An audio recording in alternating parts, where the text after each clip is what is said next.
All right, we are live. Bruce, you're ready to go. All right, thank you, Ashley, and good afternoon, everybody.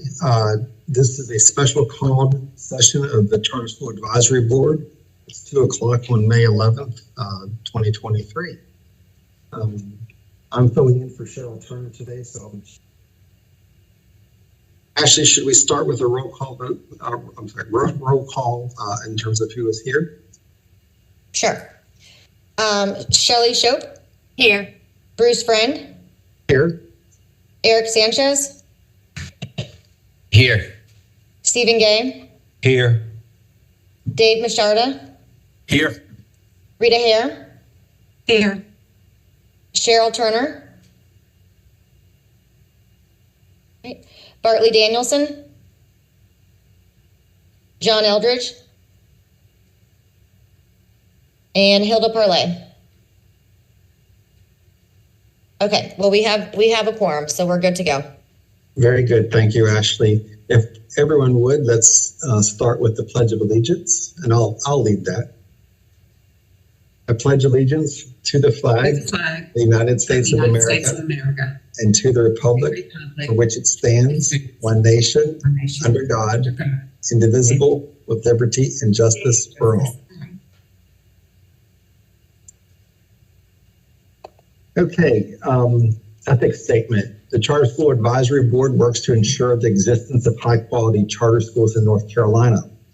Board members are reminded that it is our duty to avoid conflicts of interest and the appearance of conflicts of interest as we handle the work of the Advisory Board. Does any member of the Advisory Board know of any conflict of interest or any appearance of conflict with respect to any matters coming before us at this meeting? If so, please state them for the record.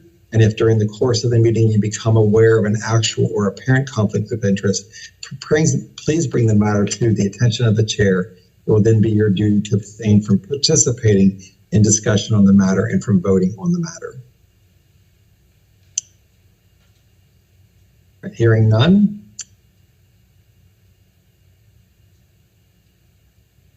And I read the mission statement already, so I will need approval for today's meeting agenda. The agenda was shared with us on eBoard. Just a reminder to CSAB members is this is a special called meeting. We are only allowed to discuss those items that actually are on the agenda. Can I get a motion to approve today's special session in the meeting agenda? So moved. Can I get a second? Second. Eric Sanchez. Thank you, Eric. Any discussion? Okay, all in favor, please say aye. Aye. Aye. Aye. Are there any nays?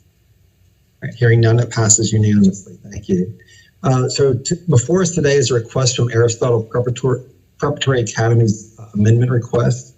They're requesting to move their school facility over 5 miles, which will require our approval. The new facility would be taking over the facility that has been utilized by East Side Stream. That school will be closing down at the end of this school year, as voted on by the State Board of Education earlier this week. Actually, I'll send it back to the Office of Charter Schools. I know you provided us with Aristotle's relocation letter. We have the minutes from when their board approved this request for the move, and we have a map as well that shows the distance between where they're at and where they're proposed to be. So Ashley, would you like to provide, or anyone on your staff like to provide sort of an overview on the overall request from Aristotle? Sure. Yes. So you covered most of it, but this is a fairly simple move in terms of we already have an operating school in the building, so we have no concerns regarding getting a certificate of occupancy or any of those kind of renovation timeline questions we usually have with a relocation. But this is it's almost 15 miles away. So we have asked the school or the management company to be here today to just maybe give us a very brief overview of how parents are being notified and any kind of just communication that's taking place with the families, considering this is a little bit of a larger, in terms of distance, a larger move. Okay, so with that, I think we do have Mr. Greg Senders on behalf of excuse me, Aristotle. I don't know if we have anyone else. I'm also Siobhan Papa. I'm the board chair. Okay, very good. Well, thank you, Ms. Papa. Would maybe you or Mr. Senders would like to share and address that very question about the information being shared with parents and the proposed move? So this was a major part of our consideration. And when we looked over actually the residency of our students, this would actually be closer to a lot of our students. So that was one factor of why this would be so beneficial, as well as it's pretty, the location itself is compared to where Aristotle is right now, which is right off the highway. It's really an older community. There's not as many students that are coming from that area. More of our students are actually coming from the east side of Charlotte. Greg, would you like to add on any additional? Yeah, so we have this request pending before you, and it's our thought that once we have approval by the Charter School Advisory Board, we would have meetings with the parents.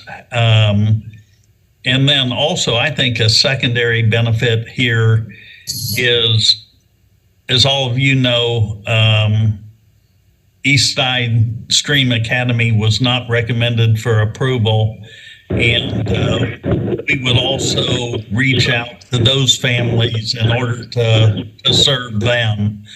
But we have a series of meetings with parents, special events, meetings with staff, and then a whole marketing plan to be able to meet our enrollment targets for next year. Just one other thing, between the two buildings, our current situation, our facility is seeing much better days. And when I went to see the East Side School or 8000 Robinson Church, it's just it would be an opportunity for our families and our students to have a better learning facility than the current one that we're in. Thank you both for that. Are there any questions that CSAB members have for representatives of Aristotle? This is Steve Gay. So currently, if you don't move, what's your current enrollment look like? What's your enrollment for next year? And if you do move, do you see much attrition of not moving? I don't think that we'll see, we don't expect a tremendous attrition. I think our approved ADM for next year, Ms. Scott, do you have that number? Yes, we're currently at 125 students, sir. And then for next year, we started with how many students this year, Ms. Scott? We started at around 185. All right. So I think our approved ADM in the CSADM system is approximately 230 students for next year for state funding. The building has a capacity at the 8000 Robinson Church Road of about 450 students. And this building is relatively new, I believe. Are you aware, do you feel like you're going to put any kind of major investment in any kind of repairs or anything like that? Or it's ready to go, you feel? I've seen the building. It's ready to go. we would have to, it's ready to go. And though if we stayed at our current facility, there is going to be additional funding and financing of repairs to the current building that we're at. We've already just had a mold issue that we're having to address. Any other questions from CSAB members? Yeah, Mr. Trent, this is Dave. I have a few questions. I'm assuming that it's you can get out of your current lease without any problem? Yes. And what are your plans to transport the students? Are you still going to offer transportation? Is there a plan to try to pick up students where they are currently might be and move and transport them to the new location? Yes. Yes. Ms. Scott, do you want to describe how many buses we have? And to answer your question, Mr. Machado, we would still include transportation as part of that. And the school does meet the requirements for the existing transportation grant that's provided by the department.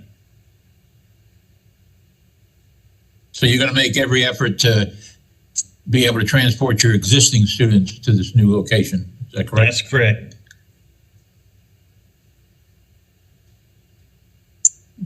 Any other? Okay, go ahead, Dave. I'm sorry. The lease to this new location, I did look at it briefly. Is there what's the term on as far as the number of years? Is it year to year? The way the lease is structured is that the school would lease the facility, and the first year cost of the lease is being offered to the school from American Charter Development for 19% of revenue. And so that will help the school, manage the budget from that perspective. After that point, the lease is structured for a purchase where the board could purchase the facility through a bonding process. And I think I heard you say, Ms. Sanders, but you're going to reach out to the displaced students from Eastside. Is that one of your plans to also reach out to them? Yes, part of our marketing plan would be to hold meetings with Eastside Stream families. We've talked to American Charter Development about assisting in that process since the current tenant has a lease with them. The other thing we have in our plan would be to reach out to Invest Collegiate families as well, because that's located in central Charlotte. I would estimate probably about 7 miles away from the 8000 Robinson Church Road location. Very good. Thank you. Mr. Sanders, this is Rita Hare. On page 6 of the lease, the term stated in the lease is for 20 years. It also says that the tenant may not terminate the lease under any circumstance. I guess you're comfortable with that language? Yes, so that's pretty typical language in a lease. Of course, the lease is with the nonprofit board, and there are terms in the lease, and it would be our hope that within the second or third year of operation that they could purchase the facility and use bond financing to do that. What does Aristotle currently pay monthly for the lease, the current location? Ms. French or Ms. Scott, do you have that number?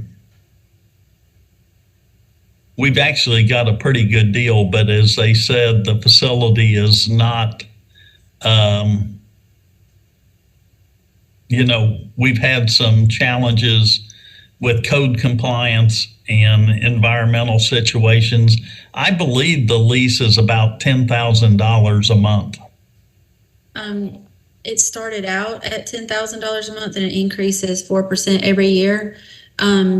So it's gone up to somewhere, I don't have that exact number, but it's around 14,000 now. Okay. But what the challenge has not been the lease amount. Honestly, we've spent double what we paid in lease trying to keep the facility in good shape to even house kids. I mean, we've spent several $100,000 on repairs. Like it was built in 1971, and the air conditioned units keep going out. We keep replacing them, rebuilding them. We're at a point now where when I was still the administrator there, I bought the last 3 that were available in the whole United States, and we've now used them. And we have rooms without air condition that we can't fix. It's a triple net lease, and so the wiring is in need of repair. Breakers trip all the time, so we have constantly trying to just keep up with it. The facility, I mean, the bathrooms are in terrible shape. And so just trying to keep it in good shape enough to even house the kids. We're thankful that the families still pour into the building. They do still believe in the vision and the mission of the school and Charter One. That's why they stay. But the facility is in dire need of, in my opinion, needs to be torn down. But I'm in agreement. I'm totally in agreement. And so it's one of those. The school can afford, what I'm saying and trying to get to is the school can afford the rent because they can afford the repairs. And the repairs have been at least matching the rent. So I'm sorry, Ms. Papa, go ahead. You do understand that in the new lease, it's still a triple net lease and you still have all of those repairs and maintenance in addition to in year 2, if you're currently paying $10,000 a year plus, I don't know, a couple of years at a 4% increase. Your year 2 is $78,000 plus those maintenance and repairs, the wiring, anything that goes out on a larger facility. So my husband works for Google, and one of the things that when he was trying to help out the school he just said the building's just too outdated. I mean, just even the wiring inside the building. It's also not a school currently that I feel comfortable with showing to potential families, prospective families, especially if you look around. What has been done, I've been on the board since 2017. Miracles have been performed in that building, but for this building, it's just, if we have a big storm come through, our school could potentially, at least the gym could be blown away.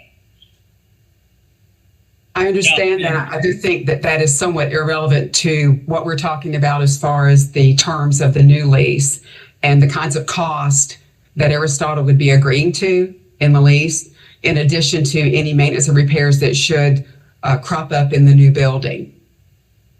Yes. What do you project 19% of your annual gross revenue? What do you project that will be in year 1, 19%? Well, at 230 students. I thought you had 125. You currently have 125 students.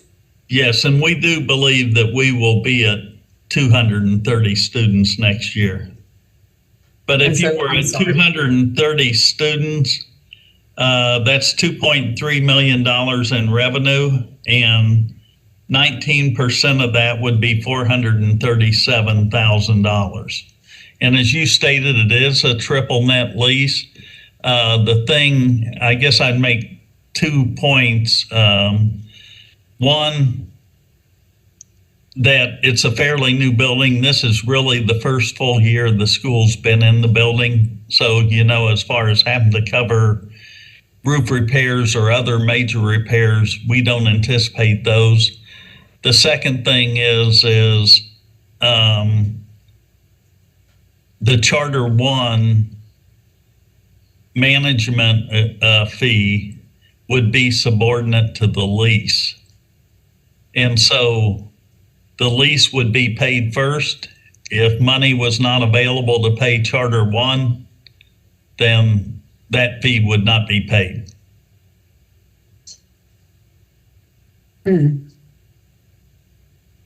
you, Mr. Sanders, while you're discussing this, do you mind describing how that deposit account control would work? In the lease? Yes. to be honest, Mm-hmm. you know, all they have the right to is the lease payment.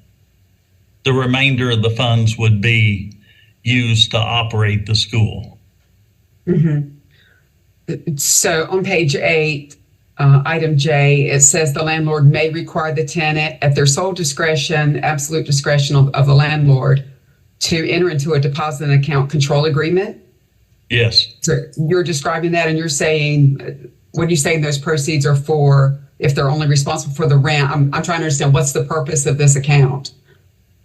Well, what they're saying is that it would be the school's account, and they would have a right to ask to be on that account, but the only money that they would be entitled to out of the account would be for the fulfillment of the lease. And it's in our discussions with the landlord, that only comes into play if the school is behind on the lease, on lease payments.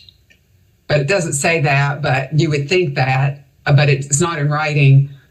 I just have one other question about the lease, and then I'll let others ask. On page 10, you are aware that it says the landlord has the absolute right to sublease any portion to any outside third party for any amount at any time for any duration without compensation to the rent of the tenant. I would want that stricken from the lease. It's letter D on page 10, subletter Roman numeral 3. Yes, and we'll be, we're willing to talk to the landlord about both of those, the deposit account and the right to sublease, and see if we can get those modified prior to the state board meeting. Okay, thank you. Yep. I have a couple quick questions, or a couple questions. I'm sorry if some of them are redundant. Remind me, what's the square footage of the new building?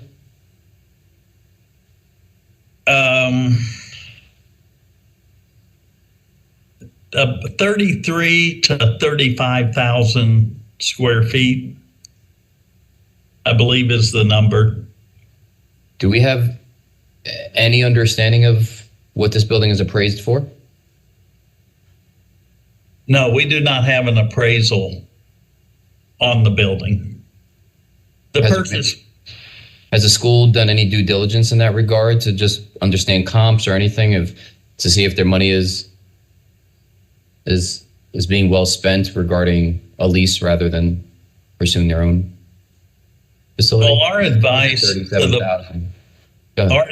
to the board has been, and we've been searching jointly for property to build a new facility. And we do feel that with current construction cost and that this is a reasonable price for the facility. Okay. How from just an understanding of just numbers, why do you say that? Well, we try to keep we know what construction costs are on our existing facilities now. And, purchasing land and permitting and the construction, interest carry costs, that sort of thing. But you're looking at about $4.5 million in revenue. And if you take the fact that you don't want to get above 20% on your lease cost, that puts it at about $900,000. Of course, that's on the current lease. If we go to bond the facility and finance it over a 35-year period, those costs on an annual basis would go down. And so, you know, in the appraisals of charter school facilities, the appraisers are looking at what's the capacity of the building, what's the revenue, and what's the percentage of that, in addition to, is the construction cost reasonable? Yeah, but Greg, that's what concerns me in this, is that there's this idea that this is a long-term facility that they may purchase, yet there's no understanding of what the building costs, to blindly go in at 19% and not know, you know, how much they're going to spend when they do want to buy it. Like to have any of those things up front seem to be a little bit of a blind trust from this vantage point. Maybe I'm saying it wrong. No, I think your question's the right question. The landlord has agreed to sell the building to the school upon conversion at $10 million.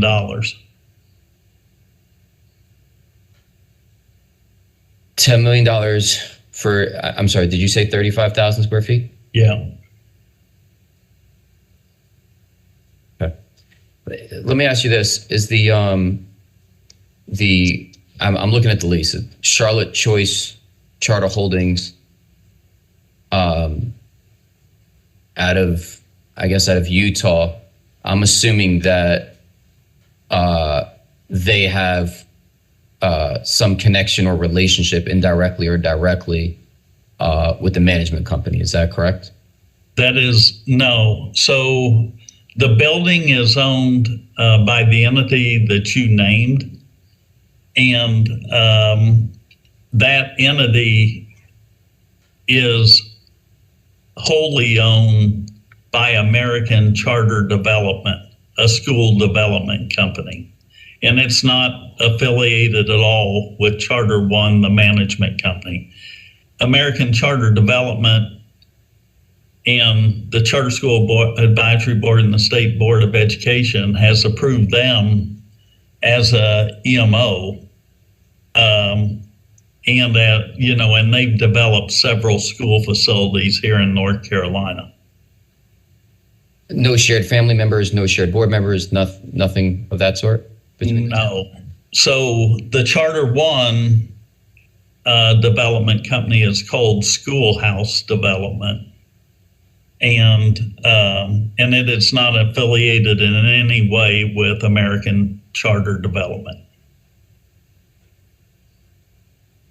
And the management company, their contract with the school is that standard 15%, as we saw in previous. Yeah, it's the same as the one the Charter School Advisory Board and the State Board of Education had previously approved. No revisions at all to that agreement, and that management fee is 15%. Now, I'm not sure if the school treasurer or whoever answers this, but when we look at 34% combined, and I realize that the management company has a lot of services they provide, how, given that we're talking about a third of the revenue, how has the school looked at that, and is that something that they've discussed the challenges of using a third of their money and for those two expenditures? And I realize, again, the management company is more than just one expenditure. Ms. Papa, you want to take that one? Yeah, I can talk to it. The thing is that we have already been searching. The Charter One, myself and some other board members have been looking for properties. I mean, I was even reaching out to further north in some locations. But what we found was that there was nothing that met either that they were in the floodplains or that they didn't meet our requirements for a school. And while we also have to look at the factor that we're in Charlotte, the property values have gone up. I can just speak for my own self that just in terms of commercial and residential, it has gone up. In terms of what's available to us, And what this is, yes, we have discussed it, we have looked at it, but at the same side is, as you said, the management company is providing a lot of services. Where we're currently at isn't going to last. So we're going to either have to build a new building before we're able to, or we're going to have to accept our current situation, which I don't see as a long-standing building. That, as I said, we can have any storm come through. What our options are, this is actually a pretty good option, especially for the Charlotte area, which is very competitive, as well as we don't have as many options available to us that aren't in such areas where there's flood zones and so forth. Last question for you. The $10 million, how has your board done the due diligence to know if that building is worth that? And that, it's against. Well, I can speak to that.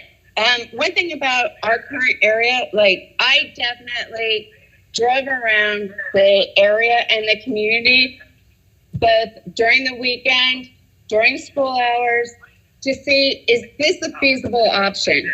Is this viable? Is this something that's going to work for our students? As I said in the beginning, actually a lot of our students are coming from this area. So it would actually be a shorter commute. In addition, the community itself, there's a lot of new families, there's a lot of new developments with newer families. There's new parks being developed. This is and I could see that Aristotle could become part of this growing community. Currently, the Coalwood neighborhood is an older neighborhood, more retirement. You see in the driveways, and you see the handicapped, you see the ramps. But in this community, you see a lot of, my husband hates saying it, but you see the minivans, you see the play sets, you see the toys, you see the bikes, and you see how close it is to this facility, as well as the open land. It's not right next to 85. I mean, that is another factor of where our current location is. In addition, I would have no problem doing a school tour. I always take it as, what would I want for my own son? And seeing it broke my heart, because when I saw that gym and some of the other facilities, this is not what I want for my students. But when I saw the location at 8,000 Robinson, it was perfect for what we needed.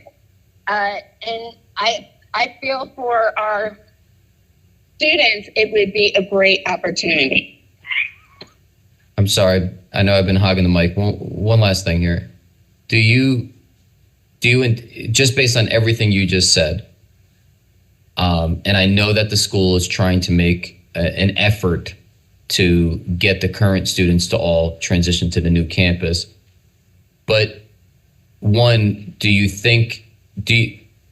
what are your current demographics, and do you think that there are students that this transition would be more challenging for them? I've been part of the school since 2017, when their first location was on Fallsdale Ave, which is actually by Invest Collegiate. It's right up the road off of, and a lot of those students still stayed with us, but they were coming from the east side of Charlotte, of the city. And it would be we'd be closer to the students that we currently serve. But what are your current? Am I answering? Yeah, what are your current demographics? Well, in terms of our population, racial breakdown or poverty. We are a Title I school, so that makes I don't know how the exact, but is it 70? Most of our students fall into low income. Majority of our students are African American. I don't know the exact, but but I do know that we have a low Caucasian population, and a lot of our students would really benefit and have benefit from the services and the education provided at Aristotle. In terms of our population, most of our students, yes, are coming from low income, where as a former CMS teacher, the schools and opportunities, and I'm a former CMS Title I teacher, they would not get the same services that Aristotle has been providing. Okay, that's all I have. This is Shelley Shope. I have one quick question. Have you, when you're speaking of your families and your demographics, have you broached this at all with your families? Do they have any idea that this move is being discussed? As far as the families, no. I do believe that the staff has been quietly alerted, but the families have been knowing that, or have been aware that we are looking for new locations, especially after the mold issue that almost shut down our school.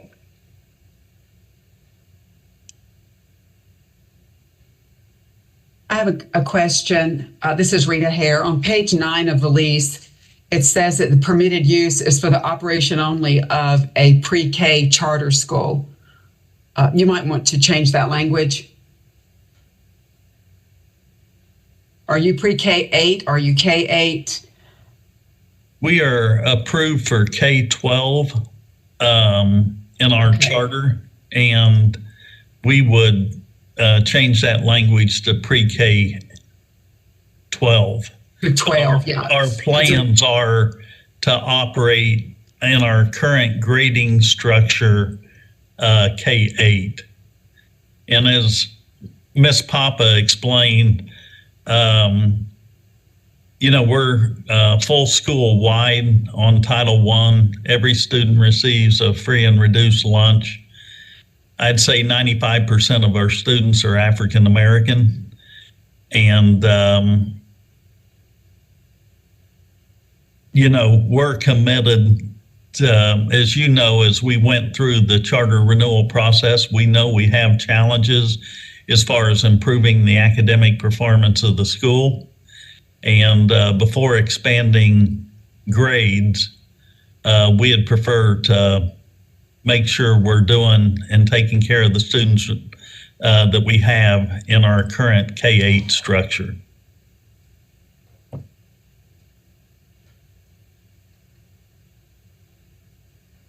But as Charter 1, I just want to assure the Charter School Advisory Board members, our commitment is to work with the board to provide the best education experience possible for these students. And we realize that we may have to forgo a management fee. We may even be in the position we have to invest dollars into the school until we can get the enrollment up to 450 students. But we're committed to serving this population of students and giving these students a high quality educational experience. Mr. Sanders, does the school currently have a wait list? No, ma'am. Okay, thank you.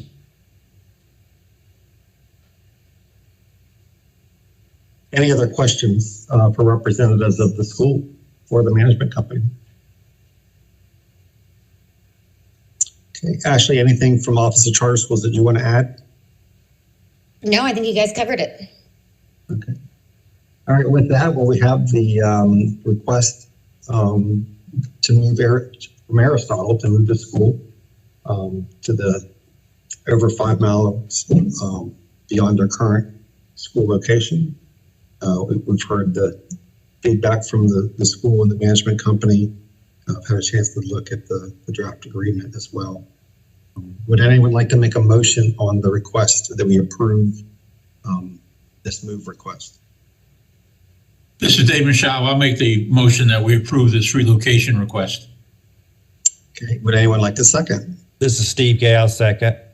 Okay, discussion for CSAB members. I'd just like to say I've been at the building that they are currently occupying. It is a very rundown building, and this is a good move for not only their existing students, but I like the idea that they're going to try to serve the displaced students from East Side. So I totally support this amendment request. How many students were at Eastside? Ashley, do you have that number? Yeah, they have about 300, I think. And I think as we also heard, and I would echo Dave, your sentiments as well, there's also the opportunity here to perhaps capture some students from IC Transform as well. Rita, can I ask you, you seem to have done just such a thorough read of the lease and whatnot, and you had some real questions. What were your thoughts with the answers and some of your research there? Well, I have a lot of confidence in the people executing this agreement, but I do have concerns about multiple points in the agreement. Really, to vote to approve this, I hear what you are saying. If we have two different schools, in addition to Aristotle, that can contribute to the student body and student population, then there maybe is a much greater chance than otherwise of hitting the numbers that Mr. Sanders is anticipating they can hit. They must hit those numbers to pay the kind of monthly lease agreement that's here. And in fact, I was going to confirm one item, but I guess it's not the time, so I won't do that because it looks like it increases exponentially in year 3. But I'm sure Mr. Sanders is aware of that. I'm sure he's completely and thoroughly studied the lease as well. But yeah, I do have concerns. I think for my approval, it would be based on the confidence of the organizations and the leadership and the information that I've heard here, Dave's witness to the facility and to thinking that they'll be able to pull in some students from the other schools, those kinds of things. I appreciate that. I don't know. I had real concerns. I wasn't. You brought up a ton of them, and you just kind of referenced a few of them. That lease structure, as you said, in terms of how it goes up, the $10 million. I couldn't tell if that's the deal of the century or the worst deal in the world. And it doesn't seem like that due diligence has been done as of yet. Obviously, they're not in a position to buy it, but if this is your facility, one day they're going to want to own it, and it seems like they should do it sooner than later based on the lease rates. So I don't know. It felt a little bit overwhelming with regard to what they're jumping into, and it felt a lot of what I think the board has tried not to go into, which is, we can do it. We're going to do it. I mean, usually we say, hey, where's the sign up? Where's the students? I think Bruce said last meeting something about, intent. I forgot what you said, Bruce. You said something about manifesting itself into enrollment for a group that talked a lot about intentions and a lot about energy and enthusiasm. I'm not sure I'm seeing the data that supports that the students are 100% going to be there, that this is a good lease deal, that the school's in position to buy a building for a price that is market price. Nothing was reassuring to me in that regard, other than the fact that we know some of the people and we think highly of them. Mm-hmm. Yeah, Eric, I understand where you're coming from. I guess a couple of things that give me a couple of insights I guess I would have from my end. One is that the school you're referencing that we discussed earlier this week was CSAB. They've had this. I don't think this compares to that in any way, shape, or form. This is a school that's been up and running that needs a newer facility that will create more demand and increase those enrollments versus Saba, which is a school that has had 3 years to get anywhere close to even the threshold that they can make their budget work. And so I think the schools are two very, very different animals, in my opinion. And in terms of the 10 million, I think we heard them say that the square footage was around 30,000 square foot. Is that what I heard? I think roughly, or 35,000. I mean, I just put this in perspective. I'm doing an expansion of my school right now. It's going to add about 14,000 square feet. It's going to cost me $5.5 million to do that, and I'm not in Charlotte. I don't think that number, big number, but I don't think that's probably out of the scope of what you'd have to pay for a facility that size. Since we are having this discussion in the vote, the discussion portion, on page 2 of the lease, year 3 and after, I wondered if I read it correctly or if it was worded as intended. I think it is, that the amount in year 3 would be the preceding lease amount, which was $936,000, plus the preceding lease amount times 3%, which would be $964,000, meaning year 3 and forward, the annual lease is almost $2 million, just under $2 million. Is that what everyone understood?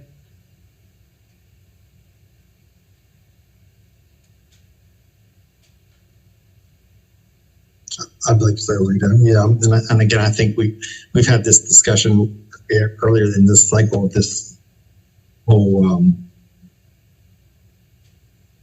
cycle of most recent charter applications. I think what you're doing is right in terms of pointing out some areas that the board might want to be aware of before they, sign on the dotted line, so to speak, on the lease. But I don't know that as a CSAB member, I don't know that it's my job to tell the board not to do it.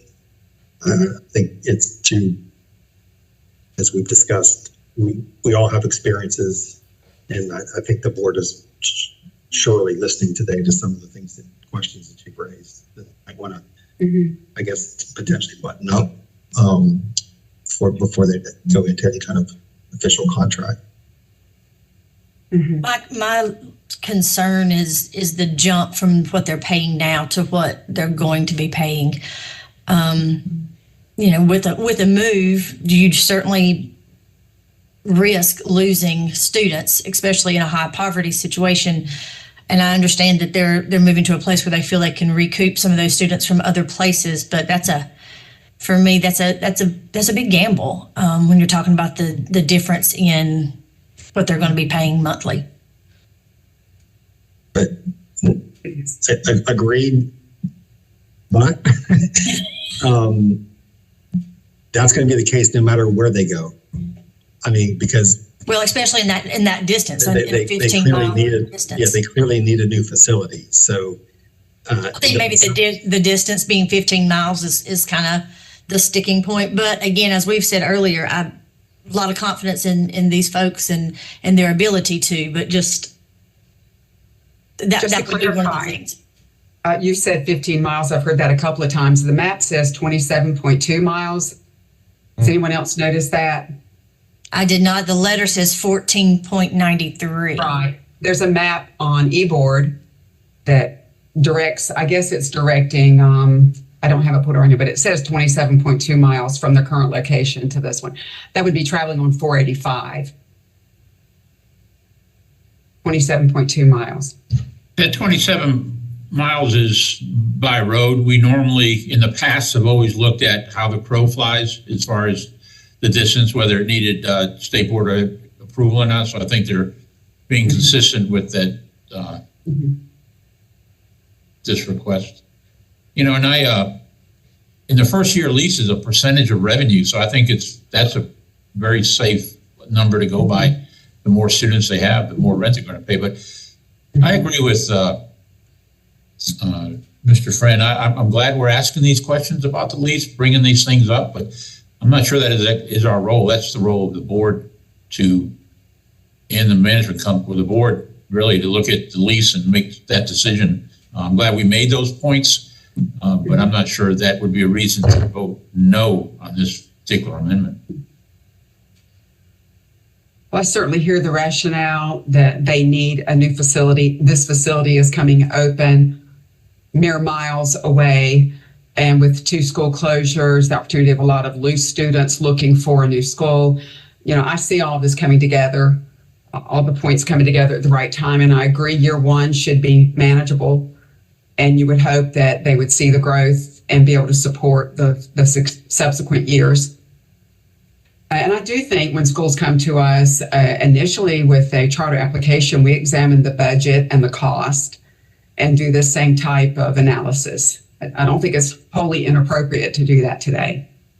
I 100% agree. I think we do that all the time. We tell people that their salaries are low. We tell them that they should add this position, that stuff that usually is specific to a school. I think when we're looking at this and we're seeing the numbers, and then some of the issues, even that idea of subleasing, I thought was, I couldn't believe that. But even the numbers and how they escalate with right now, there aren't any commitments. Like, I know we're saying, the school's closed and in theory they're going to get kids, but that's the parallel I was making to the other school. Not to say that the other school in this was similar, Bruce. I wasn't making that at all. It was more the fact that you got to get the commitments in order to meet the budget, because their break-even point is going to change now. Everything's going to change, and the commitments aren't there yet. And then the numbers increasing so dramatically. I think the $10 million point is, I'm not making that point because I have no idea. That could be the bargain of the century. But when you start spending this much money on your lease in your first couple of years, it does beg the question of whether or not there should have been a different thought process in how you purchase the building up front. I mean, if you're going to spend $2 to $3 million in your first 3 years of a $10 million of a potential $10 million buyout, why didn't you just buy it up front? It begs a question. I guess I'm not saying I'm not a finance guy. I'm not saying that's what they should do. I just think it's murky right now. It's not giving me kind of the confidence in it. And I think it is our place to make sure that a charter school doesn't put themselves in position where the finances become an issue. I think that's one of the roles that we have. Yeah, I don't disagree. And I hope that Rita or Eric, that you're not suggesting that I'm saying that these questions are wholly inappropriate. I don't think they're wholly inappropriate at all. I think you're raising good questions that if I were on the board listening to these questions right now, I've probably taken a lot of notes.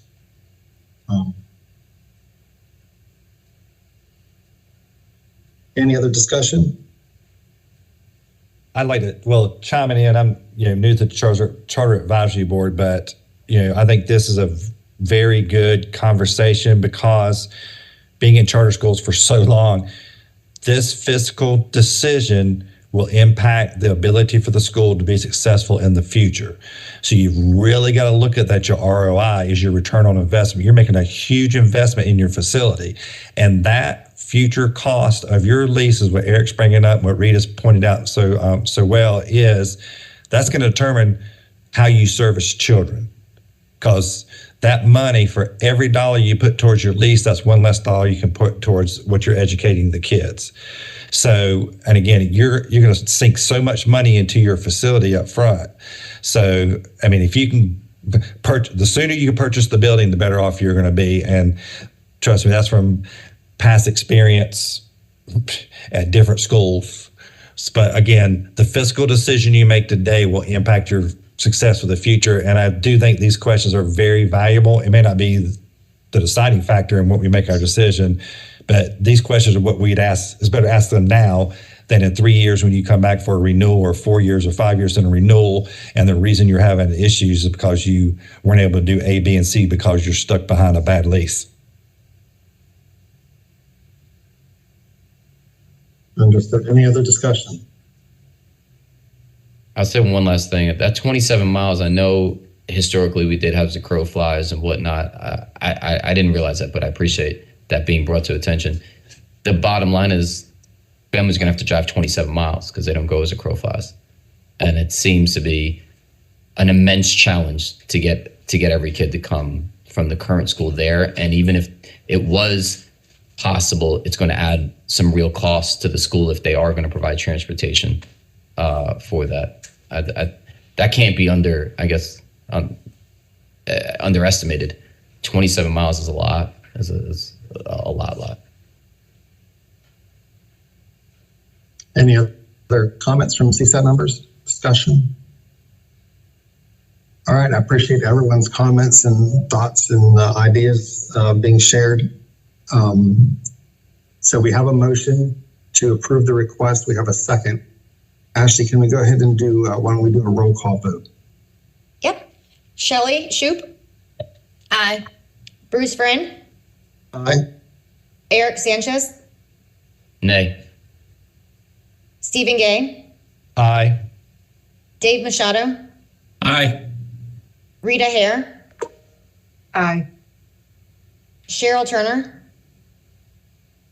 Bartley Danielson. Hilda Parlay. Todd Godby. Thought I saw Todd on here. Okay, he might have jumped off. All right, it does pass. It's 1, 2, 3, 4, 5 to 1. Okay. So what we'll do, Aristotle, we will prep this for State Board. It will go to their June meeting. I have to have all those materials in the next week or so. So we will be in touch. And if I get any additional questions, but I will tell you that the minutes will be from this meeting will be provided to State Board. So we'll talk about kind of going forward and making sure we get some answers to some of the things brought up today in discussion, just to make it a little bit easier going forward. Any questions? Well, thank you, Ashley. And with that, can I get a motion to adjourn? So moved. And second, all right. All in I'll favor? second that. Yeah, You don't need a thank you, second. Rita. Thank you, Eric. You don't need a second, right? Yeah, Yeah. you can. Thank you, everyone. All right. Thank you all. We'll see you in a few weeks. All right, Okay. thank you.